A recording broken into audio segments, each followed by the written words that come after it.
এখান থেকে তাড়াতাড়ি চলে যান, কোনো বিয়ে শাদী হবে না। বিয়ে হবে না? মগের মুলুক। মগের মুল্লুক না, এটা আমার মুল্লুক। ওই ডাইনির সাথে আমি কারো বিয়ে হতে দিব না। এখানে বিয়ে করতে আসছি, বিয়ে করে বউ নিয়ে তারপরে যাবো। আল্লাহ আমার ইচ্ছা, আর আমি বেঁচে থাকতে ওর সাথে আমি কারো বিয়ে হতে দিব না। এই ছেলে, তোমার সাথে কি মেয়ে প্রেম ছিল? প্রেম ছিল মানে? ওর সাথে আমার 4 বছরের রিলেশন করতে গিয়ে আমার পড়ালেখা গোল্লায় গেছে। আর আজ চাকরি পাচ্ছি না বলে অন্য এক ছেলেকে বিয়ে করছে। আমি বেঁচে থাকতে ওকে কোথাও বিয়ে হতে দিব না। আচ্ছা বাবা, মার সাথে তো চিৎকার চেঁচামেচি করছো কেন? একটু পর যে আমার শ্বশুরবাড়ি থেকে লোকজন আসবে, তারা যদি তোমাদের এসব কাণ্ড কারখানা দেখে তাহলে কি ভাববে বলো তো? শ্বশুরবাড়ি আর তোকে চোখে দেখতে হবে না। কেন, কি হয়েছে? কি হয়েছে? তোকে আমি বারবার নিষেধ করেছিলাম বাড়ির সামনে ওই ছেলেটার সাথে প্রেম করবি না।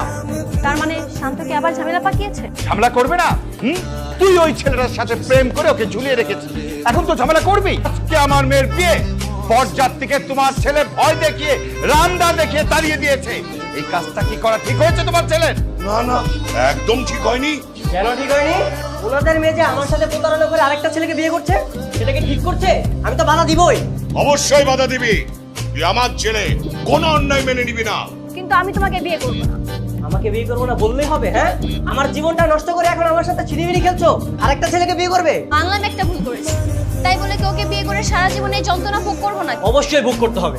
একজনের জীবন নষ্ট করে আরেকজনকে বিয়ে, এমন নিয়ম আমি মানি না।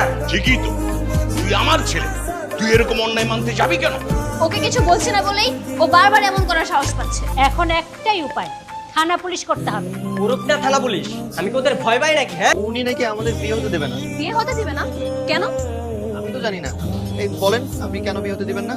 আমি হচ্ছে ওর এক্স বয়। আমি থাকতে ওকে কেউ বিয়ে করতে পারবে না। আসছে আমার অবজাতা, মন চাচ্ছে একটা চড় মেরে সব দাঁত ফেলে দিই। এই, একদম চুপচাপ থাকবি, বেশি পাক্কামি করবি না। যখন তুই আমার জীবনটা নষ্ট করেছিস তখন মনে ছিল না? তার মানে এই সেই ছেলে যার জন্য তোমার বাবার বিয়ে ভেঙে যাচ্ছিল? বাহ, আপনি কি আগে থেকে আমার সম্পর্কে সবকিছু জানেন? তাহলে কি ভয় লাগে না? না, ভয়ের কিছু নেই। আপনি যেহেতু ওর বয়ফ্রেন্ড, আমি আর এখানে থেকে কি করবো? ঠিক আছে লামা, আমি চলে যাচ্ছি। আমার না খুব ভয় লাগছে। কেন, কিসের ভয়? তুই তো পড়াশোনায় খুব ভালো ছাত্র, পড়াশোনা শেষ করে ভালো একটা চাকরি পাবে, তখন আমাকে ভুলে যাবে না তো? তোমাকে ভালোবাসি, তুমি জানো না? কিন্তু আমি তো তখন তোমার যোগ্য থাকবো না, আমাকে মনে রাখবে তো? যখন তোমাকে আমি বেসেছি, সারা জীবন আমি এভাবে তোমার পাশেই থাকবো। কেন, আমি যদি খারাপ স্টুডেন্ট হতাম, পরীক্ষা যদি ফেল করতাম, তুমি কি আমাকে ছেড়ে চলে যেতে?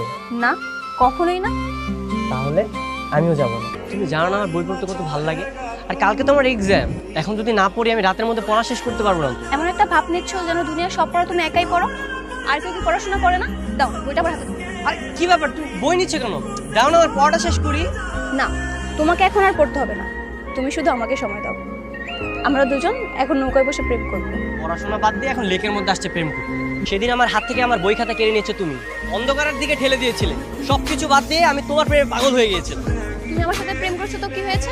তাই বলে আমি তোমাকে খুন করতে বললে তুমি খুনই করবে? আমি এত শত বুঝি না, সবসময় তোমার প্র্যাকটিক্যাল আমাকে করতে দিত। তোমার প্র্যাকটিক্যাল করতে করতে আমি আমার নিজের প্র্যাকটিক্যাল করার টাইম পেতাম না। আর যখনই আমি পরীক্ষায় ফেল করেছি, তখনই তুমি পোল্টি নিয়ে নিলে। এই, তোমার না জেলে থাকার কথা ছিল? সব মিথ্যা বানানো অভিনয় পুলিশ খুব ভালো করে বুঝতে পেরেছে। পুলিশ তোমাকে ছেড়ে দিয়েছে? হ্যাঁ, পুলিশ আমাকে ছেড়ে দিয়েছে। পুলিশ তো উল্টো চেয়েছিল তোমাদেরকে গ্রেফতার করতে, মামলা করতে পারতাম, মানহানির মামলা, কিন্তু করিনি। কারণ সম্পর্কে তুমি আমার বউ, আর ওনারা দুইজন আমার শ্বশুর শাশুড়ি হয়। শোনো শান্ত, তুমি যতই তালটিমাল্টি করো না কেন, কোনো লাভ হবে না। আমি কখনোই তোমাকে বিয়ে করব না, করব না, করব না। তুমি খুব ভালো করে শুনে রাখো, আমি তোমাকে অন্য কোনো জায়গায় বিয়ে করতে দেব না, দেব না, দেব না। তুমি আর কতদিন আমার এইভাবে সর্বনাশ করবে বলো? তুমি কি আমাকে আর কখনো মুক্তি দিবে না? তুমি সত্যি করে একটা কথা বলবো? কি কথা বলো? তুমি কি আমাকে একটুও ভালোবাসো না? তোমার মনের মধ্যে কি আমার জন্য একটু ভালোবাসা নেই? না নেই, আমি তোমাকে ভালোবাসি। আমার এত পাগলামি, তোমাকে আপন করার এত চেষ্টা, সবকিছু কি তোমার কাছে গুরুত্বহীন? তুমি আমার জীবনটাকে নিঃস্ব করে দিচ্ছ, তোমার জন্য আমার বেঁচে থাকাটাই কষ্ট হয়ে যাচ্ছে। প্লিজ আমাকে মুক্তি দাও। আজকের পর থেকে আমি আর তোমার পেছনে ঘুরবো আর ডিস্টার্ব করবো। সারা জীবনের জন্য তোমার থেকে আমি সরে যাচ্ছি। তুমি আজকে থেকে মুক্তি। তুমি বারবার আমাকে ফোন দিচ্ছ কেন? কি ব্যাপার, তুমি কল ধরছো না কেন? সেই বিকেল থেকে আমি তোমাকে ট্রাই করে যাচ্ছি। ও যেহেতু ধরছেই না, তার মানে আমি ব্যস্ত আছি। এতটুকু বুঝার ক্ষমতা তোমার নেই? তুমি সারাদিনই ব্যস্ত থাকো, আমার সাথে কি একটু কথা বলা যায় না? সময় পেলে তো কথা বলবো, আর এত কিসের কথা শুনি? দেখো, তুমি কেন বুঝতে পারছো না? তোমার সাথে কথা না বলে আমি থাকতে পারি না। তুমি একটু বোঝার ট্রাই করো। শোনো, আস্তে আস্তে তুমি নিজেকে ব্যস্ত রাখার ট্রাই করো, দেখবে সবকিছু ঠিকঠাক হয়ে যাবে। তোকে আগেই বলেছিলাম, এই মানুষের পিছনে সময় নষ্ট করিস না। আমাদের সম্পর্কটা এভাবে ভেঙে দিও না। তুমি তো জানো আমি তোমাকে কতটা ভালো। ভালো আমিও বাঁচতাম, কিন্তু দিন দিন তোমার এত অধপতন হচ্ছে, তোমার সাথে আমি আর সম্পর্ক টিকে রাখতে চাই না। আমি আগের মতো আবার পড়াশোনা শুরু করবো, আমি সব কিছু ঠিক করে ফেলবো, প্লিজ আমাকে ছেড়ে দিও না। দেখো শান্ত, জোর করো না, এখন আমার কোনো ভালোবাসা নেই। আমাকে একটা মাত্র সুযোগ দাও, তোমাকে একটা সুযোগ দাও, আমি সব কিছু আগের মতো করে ফেলবো, আমাদের সম্পর্ক সব আমি আগের মতো করে ফেলবো। কিছুই ঠিক হবে না। তুমি কেন বুঝতে পারছো না? আমি তোমার সাথে আর থাকতে চাই না। লাভা প্লিজ তুমি এভাবে বলো না প্লিজ। সরি শান্ত, মনের উপর জোর করো না। তুমি আজকের পর থেকে কখনো আমাকে বিরক্ত করবে না। আসসালামু আলাইকুম। কি অবস্থা আপনার? একটা কথা শুনলাম আপনার মেয়ে নাকি পালিয়ে গিয়ে আবার ফিরে এসেছে, কথাটা কি সত্যি? কার কাছে শুনেছেন?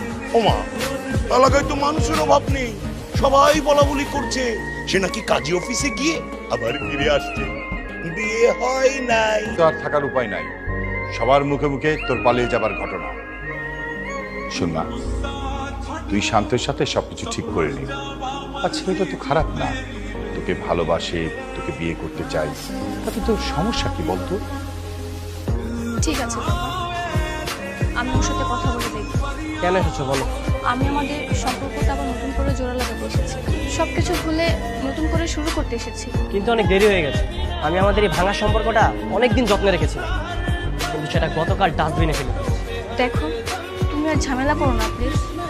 আমি আমার নিজের জিদ ভেঙে তোমার কাছে চলে এসেছি, তুমি আমাকে প্লিজ মেনে নাও। সেটা আর কখনোই সম্ভব না, চলে যাও এখান থেকে। তো শান্ত, প্লিজ আমার কথাটা শোনো। শান্ত,